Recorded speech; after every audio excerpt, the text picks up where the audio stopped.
Well, I'm out of here, good luck, and here I go. So this is the big overview of the general idea of a system of initiation within Rosicrucianism. And within this time, I've tried to give you a sense of the bigger context, as well as some of the actual practical exercises.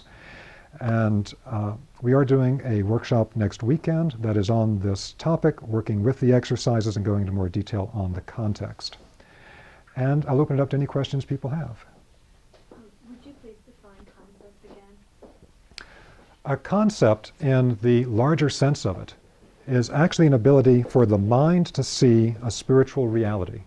It's the same thing as what in the Greek school, with the Platonists and the Pythagoreans, when they talked about seeing an ideal type or seeing an idea, they understood that that was actually a direct perception either of spirit and matter or a direct perception of the mind of God at this very high spiritual archetypal level that every tradition talks about, but they call it different things, in which the pattern of everything is given in the mind of God.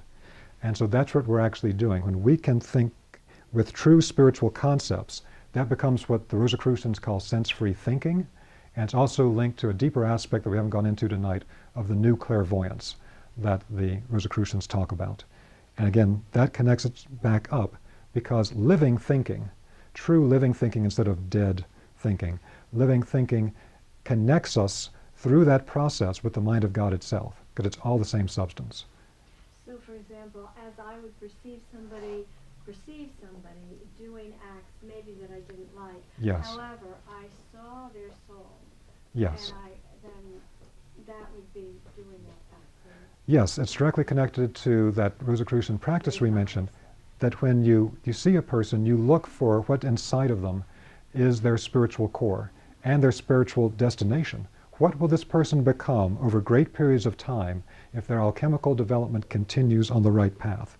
They're going to be something very, very special and unique. And to see the uniqueness of that, and also, again, as a way to deal with the less pleasant aspects they might be manifesting, to look at what type of suffering have they had, how do they suffer that has led them to act out in this way? Or how are they blinded or stuck in this purely reactive mind processes that keep them acting in this way? Was there, yes please? A Sufi teacher that I work with says that path, that Luciferic path? path, he said that he felt at least that path is closed. I don't know if I'm in his lifetime, because he knows he's been a monk in many lifetimes, and he said in this time, he said that it's not as there like it used to be. He said, I know because I've knocked on that door now. And I just wondered if you agree with that. My perspective, Still monks and whatever, but he feels like it's not as open as it was. I think he might be speaking about it in terms of a monastic path, that is a type of path of isolation from the world and this type of thing. It's not as open as it was. I think that's probably true. I think that that monastic path is not quite as open as it used to be. It is still something, though, that is open and can be done for particular alchemical periods of time to create a sealed retort that one works within that's very closely contained, where all the forces are held in. Spending an entire lifetime in it, that would be a larger question if that would be really beneficial for a person or not. I wouldn't pass a final judgment on it. I would separate that concept, though, of the monastic path as a life path as being different from the Luciferic pathway. The Luciferic pathway is always open because any person that chooses to follow a life that is not well-grounded, or a spirituality that is kind of airy-fairy, not well-grounded, and doesn't really lead to something for them or somebody else, that's a Luciferic pathway.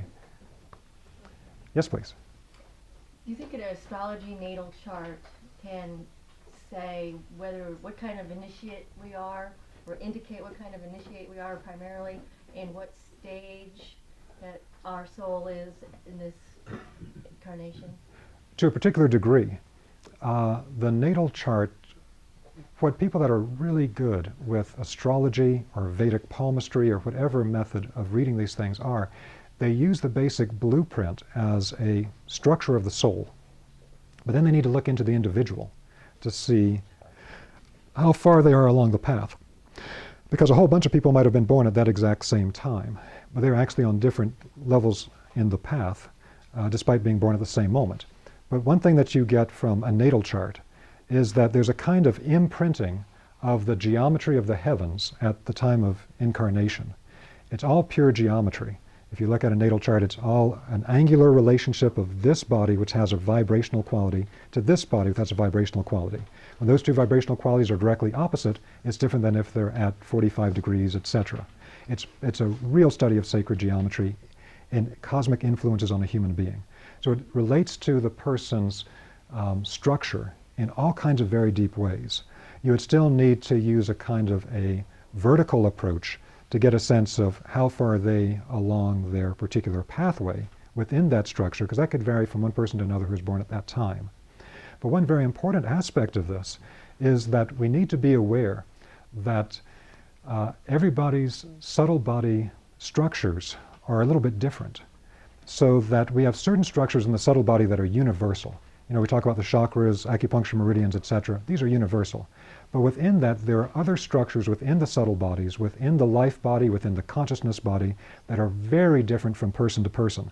Because every thought that you have, every feeling you have, every action you take actually sculpts the subtle bodies. That's how you become the person you become. And so one of the skills developed over time in this type of work or in sacred geometry work is to begin to recognize the different structures inside of people. And so for people that work as initiation teachers in different traditions, one of the major things that they do is they actually examine a person's structure, their psychological structure and their literal subtle body structures. They see what's been built there. And that'll tell them the current stage of the person's development and also what they need to do next.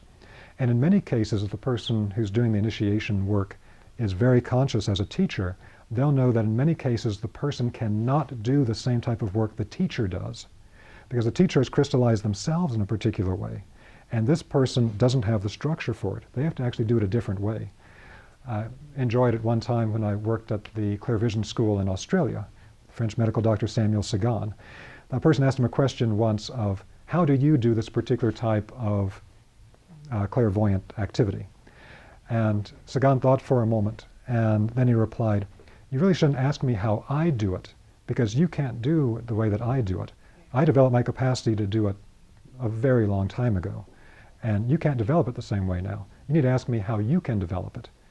And so once we can see what people's structures are, that can be very important. My last thing here, and then I'm going to have to wind up for the night, is that this also becomes something when we do any type of meditative practice from any tradition, because most of us are on an independent spiritual path where we are self-initiating. We might train with different people, etc. Most of us don't have one guru that tells us everything to do. Because of that, we learn a lot of different practices, a lot of different meditations, and we have to choose which ones am I going to do with my limited amount of time and energy on a regular basis, because those are going to change our destiny, choosing which ones to do. So at the end of the practices that we do here, I always have people check in for a moment before they come out of the practice, and I say, ask yourself the silent question, how has this practice structured my consciousness and my body of energy? And you need to check in anytime you do any practice and see what structures it's creating in you. You can actually feel something energetically beginning to form inside of yourself, or you can feel your consciousness taking on a particular perspective by these things. And for one person, that particular set of practices might be great. For another, it might not be the most effective way for them to get to the goal that they're going toward. Okay, thank you all very much. We're going to have to wind it up here. Thank you all very much for coming. Thank you. We also have a minor announcement.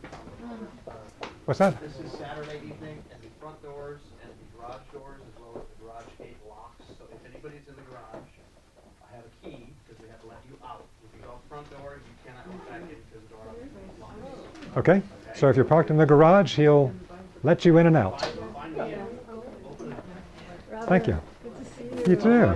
Yeah. I wanted to tell you, with your list of the 7 stages, the occult scholar, the warrior, and the lion, it's just like Wizard of Oz, the scarecrow, the tomb.